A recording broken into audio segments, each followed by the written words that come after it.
अतिशय हाय व्होल्टेजमध्ये दर्यापूर नगरपालिकेची निवडणूक पार पडली। या निवडणुकीत शिवसेना शिंदे गट, शिवसेना ठाकरे गट, भाजप राष्ट्रवादी अजित पवार गट, वंचित बहुजन आघाडी MIM या पक्षांच्या वतीनं उमेदवार निवडणुकीच्या रिंगणात होते। नगराध्यक्ष पदासाठी तब्बल 7 उमेदवार यांनी निवडणूक लढवली। दर्यापूर नगरपालिका क्षेत्रात काल 25,108 मतदारांनी आपला मतदानाचा हक्क बजावला। यामध्ये पुरुष मतदार 13,112 तर स्त्रियांचे 11,996 मतदान झालं। एकूण टक्केवारी 68.7 होती। तर दुसरीकडे या निवडणुकीत भाजप, काँग्रेस व शिवसेना शिंदे गट व राष्ट्रवादी शरद पवार गटात काटेची टक्कर पाहायला मिळाली। पहाटे 10 वाजेपर्यंत शहरात काँग्रेस आघाडीवर असल्याची चर्चा रंगलेली होती। मात्र दुपारी 12 नंतर हे चित्र कुठेतरी बदलल्याचं दिसून आलं। शिवसेना धनुष्यबाणावर नगराध्यक्ष पदावर उभे असलेले प्रदीप मलिये यांनी सुद्धा चांगलीच टक्कर दिली।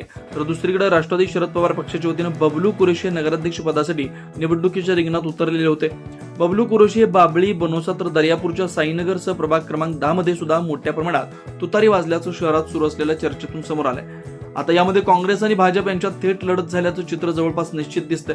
नगराध्यक्ष पदासाठी 6,500च्या जवळपास मतांवर नगराध्यक्ष विजय होणार असल्याचं बोललं जातंय।